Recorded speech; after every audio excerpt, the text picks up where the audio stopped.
नमस्ते, मैं Madhusudan Kumar Mahato, PGT chemistry, lockdown e Pathshala DC Ramgarh में आप सभी का स्वागत करता हूँ। आज इस वीडियो के माध्यम से हम लोग क्लास 11th की केमिस्ट्री का फर्स्ट चैप्टर स्टार्ट करने वाले हैं, जो है some basic concept of chemistry.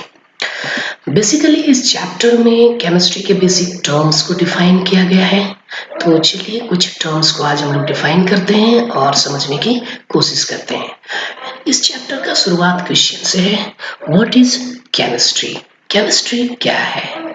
जैसा कि आप लोग जानते हैं, केमिस्ट्री में हम पदार्थ के कंपोजिशन यानी कि जिनसे वो बना हुआ है और पदार्थ का स्ट्रक्चर और पदार्थ के प्रॉपर्टीज के बारे में पढ़ते हैं।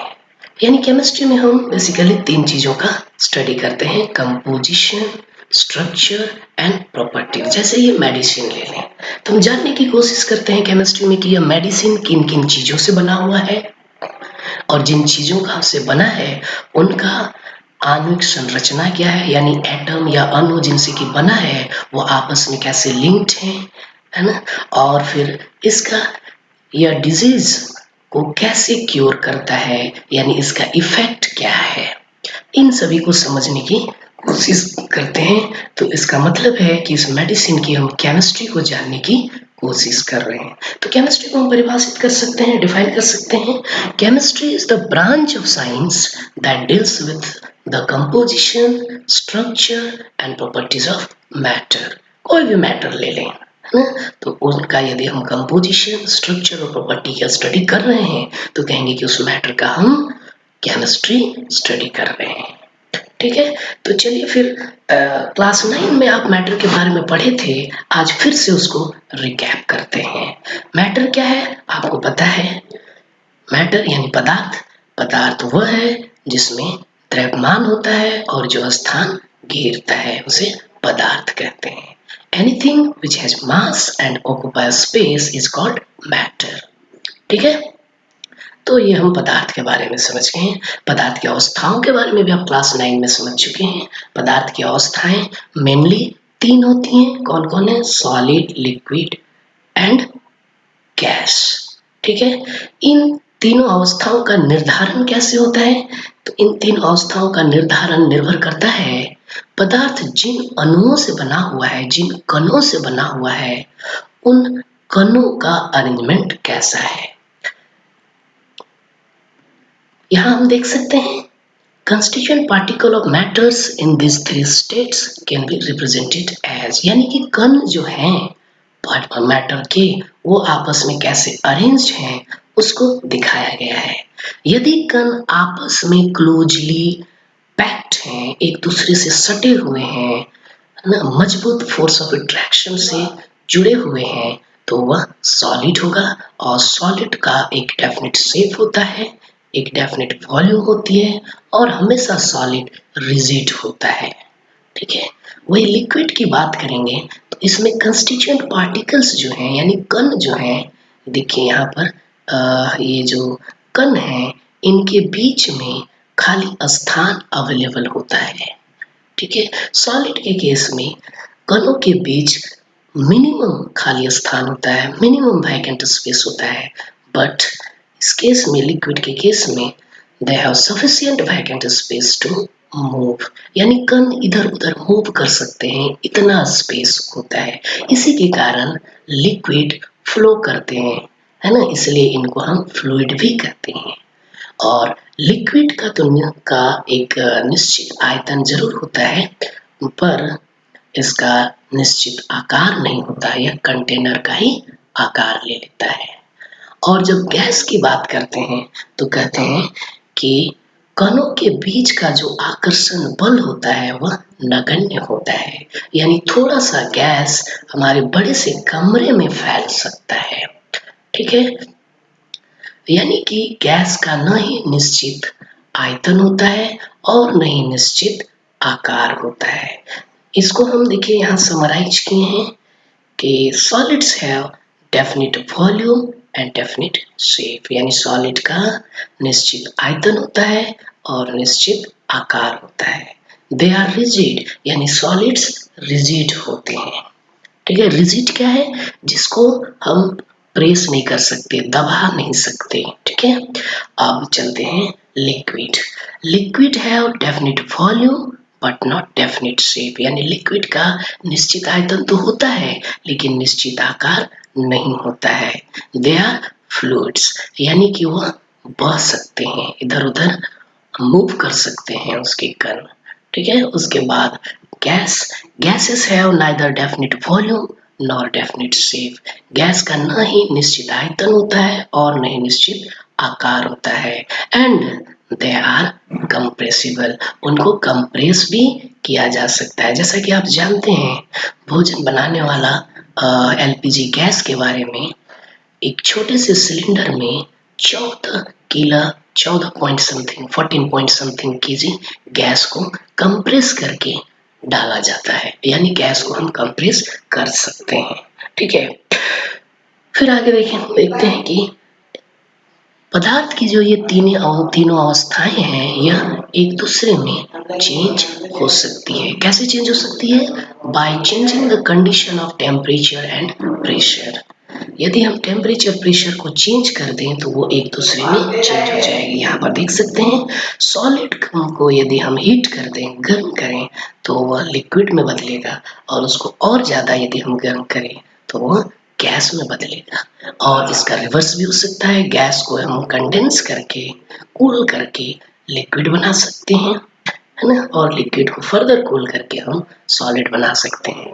आइस के बारे में आप जानते ही हैं, 0 डिग्री पर आइस हमें अवेलेबल मिलता है, आइस मिलता है जो कि सॉलिड है, लेकिन जैसे ही उसको हम खुले इन्वायरमेंट में छोड़ते हैं वो उसका टेम्परेचर राइज होता है और वह लिक्विड में यानी वाटर में बदलता है। यदि हम वाटर को बॉयल कर देते हैं तो वह वेपर में बदलता है। यानी वाटर के ही तीनों अवस्थाएं हैं, आइस, वाटर एंड वेपर, यानी सॉलिड, लिक्विड और गैस। और फिर वेपर को हम कंडेंस करके लिक्विड अगेन बना सकते हैं, यानी वाटर को प्राप्त कर सकते हैं और वाटर का टेम्परेचर डाउन करके फिर हम उसको आइस में कन्वर्ट कर सकते हैं। यानी पदार्थ की तीनों अवस्थाएं आपस में परिवर्तित की जा सकती हैं। तो अब चलिए हम पदार्थ का वर्गीकरण के बारे में देखते हैं। पदार्थ का वर्गीकरण मुख्यतः 2 वर्गों में किया गया है। एक है प्योर सब्सटेंस और दूसरा है मिक्सचर। ये प्योर सब्सटेंस और मिक्सचर में अंतर क्या है? ये प्योर सब्सटेंस है क्या? तो कहता है वैसे पदार्थ जिनका कंपोजिशन फिक्स्ड हो। कंपोजिशन यानी फिर से हम कहेंगे जिन अवयवों से वह बना हुआ है, यदि उनका अनुपात निश्चित हो तो उसे हम प्योर सब्सटेंस कहेंगे, और यदि अनुपात निश्चित नहीं हो तो उसको हम मिक्सचर कहेंगे, ठीक है। तो प्योर सब्सटेंस को हम डिफाइन कर सकते हैं, प्योर सब्सटेंस को हम समझ सकते हैं। They have fixed composition, their constituent can not be separated by simple physical method.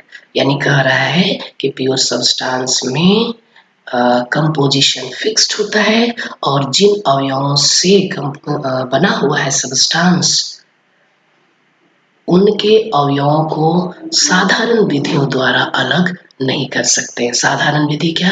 जैसे चून के, फटक के, गर्म करके, इन साधारण विधियों द्वारा हम अलग नहीं कर सकते हैं। एग्जाम्पल के तौर पर यदि हम ले सकते हैं वाटर को यदि लेते हैं तो वाटर हम जानते हैं हाइड्रोजन और ऑक्सीजन से बना हुआ है।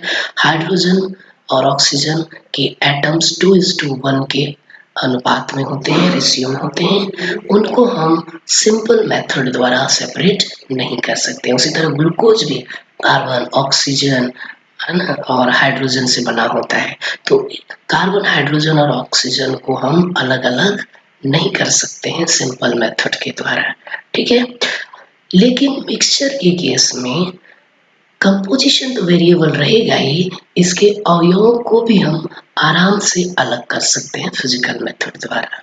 यानी कि they have variable composition, their constituents can be separated by simple physical method, ठीक है। जैसे अभी हम ले लेते हैं नमक पानी का घोल। नमक पानी का घोल से हम नमक को आराम से अलग कर सकते हैं। यदि हम नमक पानी घोल को गर्म कर दें तो पानी पेपर बन के उड़ जाएगा और हमें नमक अलग मिलेगा। तो इस तरह से हम प्योर सब्सटेंस और मिक्सचर को समझ गए और इन दोनों के बीच का अंतर को भी समझ गए। लेकिन प्योर सब्सटेंस को फिर आगे दो वर्ग में विभाजित किया गया है। एक है एलिमेंट्स और दूसरा है कंपाउंड्स। इसी तरह से मिक्सचर को भी दो भाग में वर्गीकृत किया गया है, एक होमोजेनियस और एक हेटेरोजेनियस मिक्सचर। होमोजेनियस मिक्सचर और हेटेरोजेनियस मिक्सचर। तो चलिए एक एक करके इन टर्म्स को देखते हैं। एलिमेंट क्या है, कंपाउंड क्या है, होमोजेनियस मिक्सचर क्या होता है और हेटेरोजेनियस मिक्सचर क्या होता है। सबसे पहले देखते हैं एलिमेंट क्या है।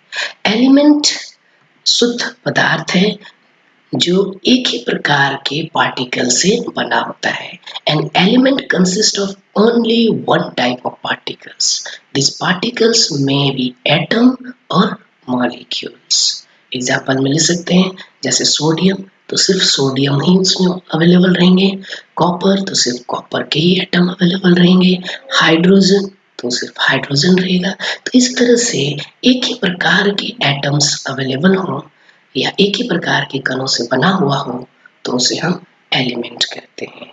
यह शुद्ध पदार्थ होता है, हालांकि यह क्या कहते हैं, समस्थानिकों का मिक्सर हो सकता है। अब आगे देखते हैं कंपाउंड्स। कंपाउंड्स क्या है? कंपाउंड्स भी शुद्ध पदार्थ ही है, लेकिन यह दो अलग अलग एलिमेंट्स के एटम्स के कॉम्बिनेशन से बनता है। जैसे बात करते हैं वाटर। वाटर में कौन कौन से एलिमेंट्स हैं? हाइड्रोजन और ऑक्सीजन। 2:1 रेशियो में यदि कंबाइन हो गया तो बनता है H2O, जो कि वाटर कहलाता है और यह एक कंपाउंड है। इसी तरह से ग्लूकोज। ग्लूकोज भी कार्बन, हाइड्रोजन और ऑक्सीजन से बना होता है। इसका आणविक सूत्र है C6H12O6। तो यह एक कंपाउंड है। यानी एक से ज्यादा प्रकार के तत्व के एटम्स यदि इन्वॉल्व हैं तो वह कंपाउंड होगा। अब अगला देखते हैं होमोजेनस मिक्सचर। होमोजेनस मिक्सचर क्या है? तो यह मिक्सचर ही है जिसके कंपोनेंट आपस में पूर्ण रूप से मिक्स्ड होते हैं। A mixture whose components are completely mixed with each other and has uniform composition throughout. यानी कि जिस भाग में हम देखेंगे मिक्सचर का, सभी भाग में अवयवों की मात्रा एक समान होगी। बल्कि कहें तो हम देख के बता नहीं सकते हैं कि यह एक ही प्रकार का तत्व है या एक से अधिक प्रकार के अवयवों से बना हुआ तत्व है। जैसे अभी हम चीनी पानी का घोल ले लेते हैं, वाटर शुगर सॉल्यूशन। देख के हम नहीं बता सकते हैं कि चीनी के कण कहाँ कहाँ उपस्थित हैं, और चीनी पानी का घोल से किसी भी भाग से यदि हम पानी का घोल का टेस्ट करेंगे तो मिठास सेम लगेगा। इसका मतलब है कि चीनी की मात्रा यूनिफॉर्म है पूरे सॉल्यूशन पर। इसी प्रकार एयर में हम देख सकते हैं कई तरह के गैस मिक्स्ड हैं, लेकिन हम देख के नहीं बता सकते हैं, नहीं बता पाएंगे कि उसमें कितनी तरह की गैसें मिली हुई हैं। तो वह भी एक होमोजेनस मिक्सचर है। हेटेरोजेनस क्या है? जस्ट इसका रिवर्स है, इसका उल्टा है। हेटेरोजेनस में कंपोनेंट्स आपस में पूर्ण रूप से मिक्स्ड नहीं होते हैं, मिले हुए नहीं होते हैं, और कंपोजिशन भी मिक्सचर के अलग अलग पार्ट पर अलग अलग हो सकता है। बल्कि हम देख के बता सकते हैं कि वह कितनी तरह के चीज़ों से बना हुआ है, कितने तरह के मैटर्स उसमें मिक्स किए हुए हैं। जैसे सॉल्ट और शुगर, चीनी और नमक को यदि हम मिला दें तो चीनी और नमक को हम आराम से सेपरेट भी कर सकते हैं और देख सकते हैं चीनी के कण को और चीनी के टुकड़े को और नमक के टुकड़े को। इसी तरह से दाल और चीनी का मिक्सचर ले लें तो यह कैसा मिक्सचर होगा? यह हेटेरोजेनस मिक्सचर होगा, क्योंकि चीनी और दाल दो अलग अलग स्पष्ट रूप से हमें दिखाई देगा कि यह मिक्सचर दो अलग अलग अवयवों से बना हुआ है। ठीक है, अब हम लोग चलते हैं properties and measurement of matter की तरफ।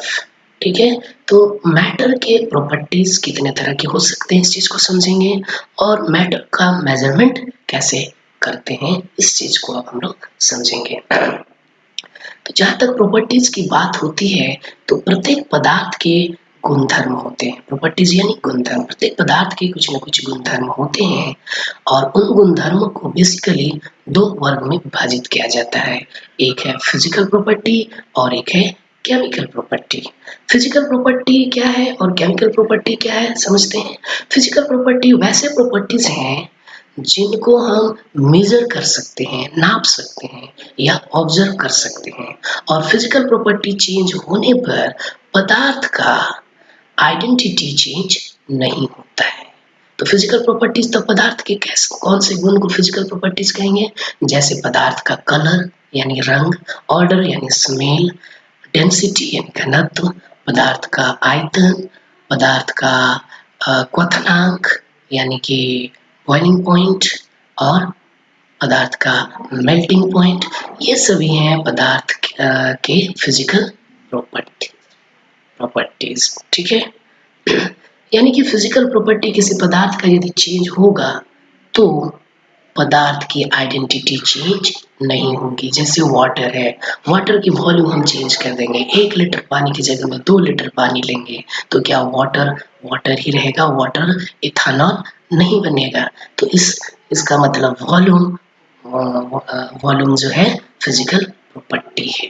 ठीक है, तो इस तरह से फिजिकल प्रॉपर्टीज को हम समझ सकते हैं। अगला है केमिकल प्रॉपर्टीज।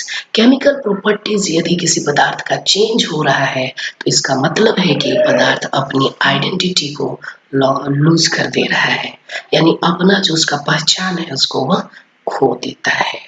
यानी केमिकल प्रॉपर्टी चेंज होने का मतलब ही है केमिकल रिएक्शन का होना। Chemical properties are characteristic reaction of different substances. This includes acidity or basicity, combustibility, etc.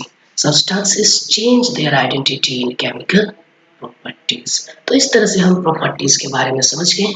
पदार्थ की दो तरह की प्रॉपर्टीज हो सकती है, फिजिकल प्रॉपर्टी और केमिकल प्रॉपर्टी। फिजिकल प्रॉपर्टी वैसी प्रॉपर्टीज हैं जिनके चेंज होने पर भी पदार्थ का पहचान चेंज नहीं होगा, identity will not change, but in case of chemical property identity will get changed. ठीक है, आइडेंटिटी चेंज हो जाती है।